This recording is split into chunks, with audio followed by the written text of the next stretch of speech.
Okay, so I'm going to guide you through the installation and setup of the set-top box here and try to ensure that you get the most from getting it customized in the way that you want it to be. Included in the pack, as well as the set-top box and the various connecting cables, we've got the RF momentum remote control. That comes with a very small USB transceiver that you see here, and it will look similar to this, if not the same.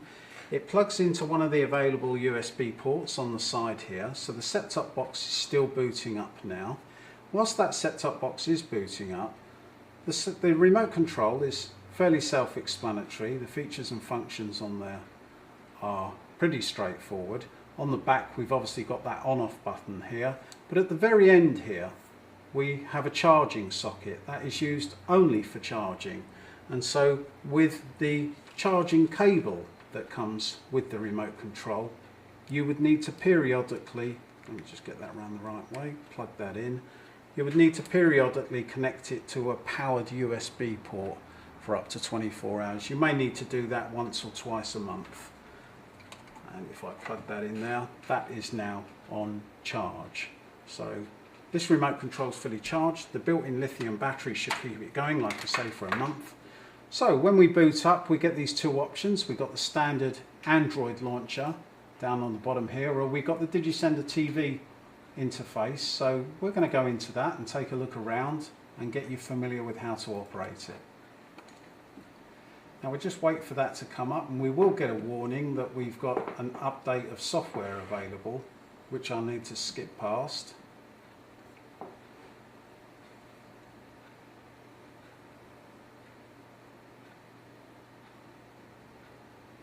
Now the first thing we want to do is we'll go to the help and support. That's the most important. And this is where you would have got it connected to the internet. Watching that video gives you a guide as to how to connect the unit to the internet.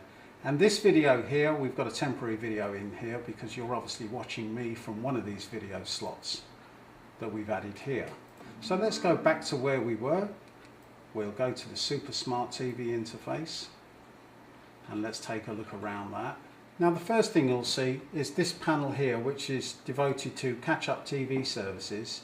You can change the geographical region of those catch-up TV services, or you can add more TV services by clicking the settings button down in the bottom right hand corner here. So we click that settings,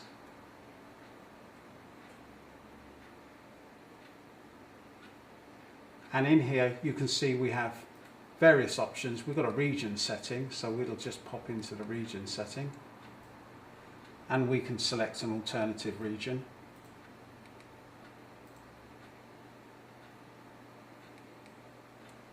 And there we've selected the German setting.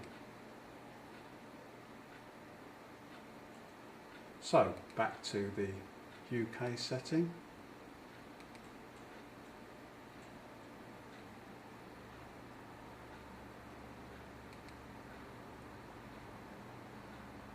In the catch-up TV panel you see here, you get a number of choices that you can choose.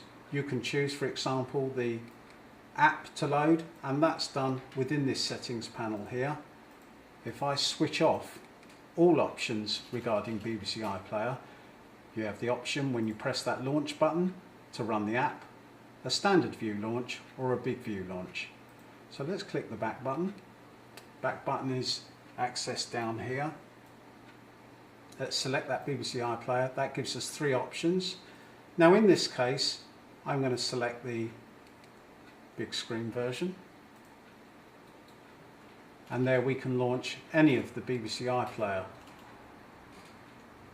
videos from this particular launch here. And there we've just launched one, Rhys Jones.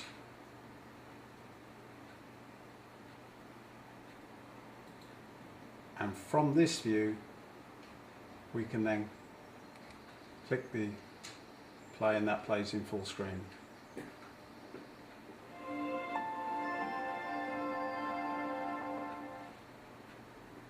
So when a video first starts, it does some analysis over your broadband. Welsh wildlife is under attack. presents the video in a very low definition, and as it realizes that your broadband speed is higher, you'll see a greater enhancement of the video presentation. Probably one of the best examples of this is Red Bull TV, where on this particular Red Bull TV we're running the app here, so we've already pre-installed the app. And let's just show you some of this Red Bull television service running. Television services take typically anything from 1 second to 30 seconds to run, and that's all dependent on how fast the server is.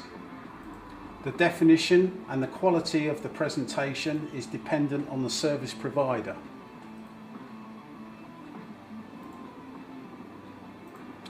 Now again, to get out of this, we click the back button down in the bottom left hand corner.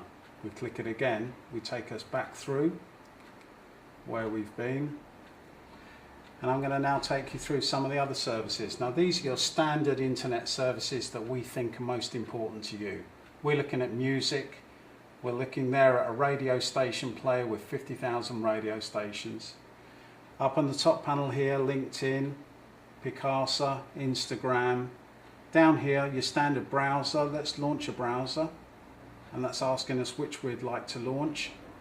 Again, you can choose whichever service you wish. Down on the bottom panel here, we have our premium services. If we click one of those, we can choose, for example, the website version there. But of course, premiums require a payment, so you'll need to sign up. If you're already signed up, of course, then you can use this particular box to access your existing sign-up details. Now that was all accessed through Super Smart TV. We then have apps management over here. This is where you would manage all your apps and view apps that you may have downloaded from the Google Play Store. Google Play Store is where you would access all your apps. If you're looking in the market for other apps to download, this is where you would access them. Again, we can click out of there. Along the bottom here, we've got instant access to live radio. This is a very useful feature. Includes something like 50,000 radio stations. We give you the opportunity to log in with Facebook here. And the reason we do that is you can then log in from a PC and access your same favorites from a PC. An interesting feature down the end here is CCTV security. That's where you can use the camera that you would use for Skype. If you're using a Skype service, you can connect a camera to the USB port here. So I've already got a smart cam connected up here. I've got the USB port down here. I can just plug that in.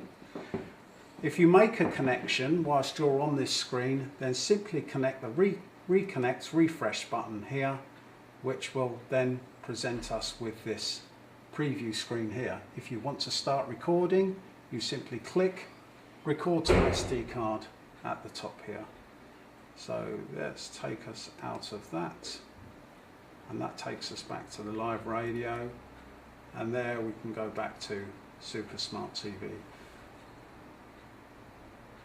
Now in this next section, I want to spend a bit more time telling you about the features and functions of these two panels here. Firstly, if you want to find out more information about the products that we offer and the upgrades, you can do that by clicking the Facebook page. You can log into Facebook here. You can do it via the website or via the app. You had other social media there, such as Twitter. Here is LinkedIn, and there were some of the others as they were scrolling past. Down on the bottom one here, I'll go from right to left. We've obviously got the music service. We've got this one is the radio service that's flashed up here. That gives you additional access to radio. You've got Chrome and you've got browser. Browser is probably one of the fastest of the two. The next one we're looking at here is SoundCloud. That's quite a popular service for listening to music. And further along, let me just click that along to present that to us again. We've got network media here that allows you to connect to network sites such as televisions and mobile devices that support DLNA. Spotify is a premium service, And Drive is a very useful service for documents, spreadsheets, letters and such like, and of course you've got Gmail and other services such as that.